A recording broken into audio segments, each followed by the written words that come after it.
Bonsoir à tous et à tous, bonsoir à tous les suiveurs et à tous les inconditionnels de Grégoire Omnisor. Paris dañoo bëgg a dégraisser effectif wàññi seen joueurs yi parce que la masse salariale est importante te foog ñu jaay à cause du fair play financier moo tax Paris jéem na jaay Draxler, Thilo Kehrer et même Gana Gueye, mais ils n'ont pas réussi à vendre ces joueurs. Donc ñan ñoo dem sont les joueurs qui étaient en fin de contrat mooy Thiago Silva, Edinson Cavani, Maxime Choupo-Moting ou Tanguy Kouasé. Sinon Paris dugaluñ benn million d'euros à cause d'un transfert d'un joueur du Paris Saint-Germain. Donc ils n'ont pas récolté durant ce mercato estival. Donc mercato bi nag jeex na donc c'est sûr que joueurs yooyu yëpp kenn dootu ci quitté mais Paris bàyyeeguñ ils veulent vendre Idrissa Gana Gueye au mois de janvier. Kan lañ ko bëgg a jaay mooy l'Inter Milan. Donc Leonardo a proposé un prêt avec option d'achat avoisinant les 45 millions d'euros à la fin du mercato estival.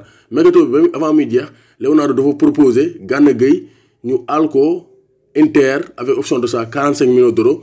Comme ça, qui dit Milan Skriniar, jël le chemin inverse. Parce que Paris, il veut remplacer Skriniar, donc Defco, le nouveau Thiago Silva. Parce que Paris remplacer numériquement Thiago Silva.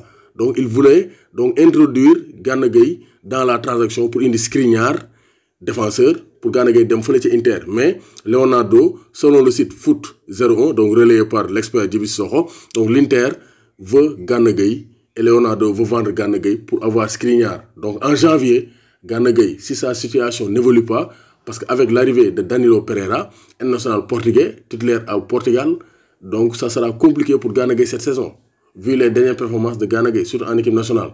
Donc Gana Gueye, il y a de fortes probabilités, Leonardo teg ko ci marché bi pour mën ko yóbbu Inter, pour mën a indi Milan Skriniar. Donc loolu mooy l'information du jour, donc relayée par donc Djibi Sissoko l'expert, vraiment maa lay bëggee bu baax.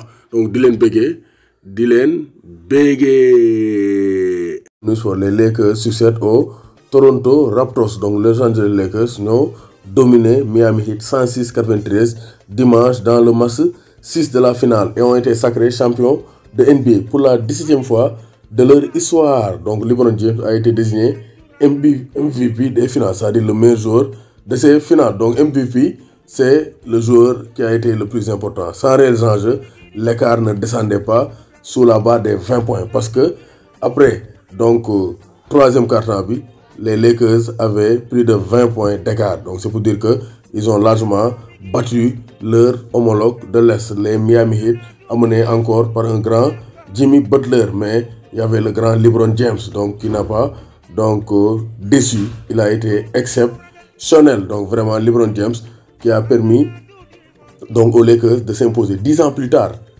le dernier titre des Lakers en NBA, c'était en 2010. 10 ans plus tard, avec LeBron James, il s'impose et honore la mémoire de Kobe Bryant, décédé donc juste avant ce sacre. Donc gis nañ ne LeBron James enregistré le 11e triple-double de sa carrière.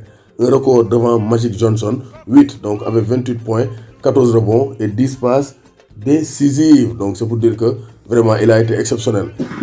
Il est le premier joueur à remporter le MVP des finales avec 3 équipes différentes. Avec Miami en 2012 et 2013, Cleveland en 2016 et Lakers en 2019-2020. Donc il bat son ancienne équipe en finale. Donc c'est pour dire que LeBron James, c'est l'homme fort, c'est le Messi, ou bien le Cristiano Ronaldo du basketball américain. C'est le meilleur joueur actuellement en Amérique. Donc vraiment, félicitations aux Lakers et nos encouragements aux Miami Heat qui n'ont pas démérité. On se donne rendez-vous pour la nouvelle saison 2020-2021.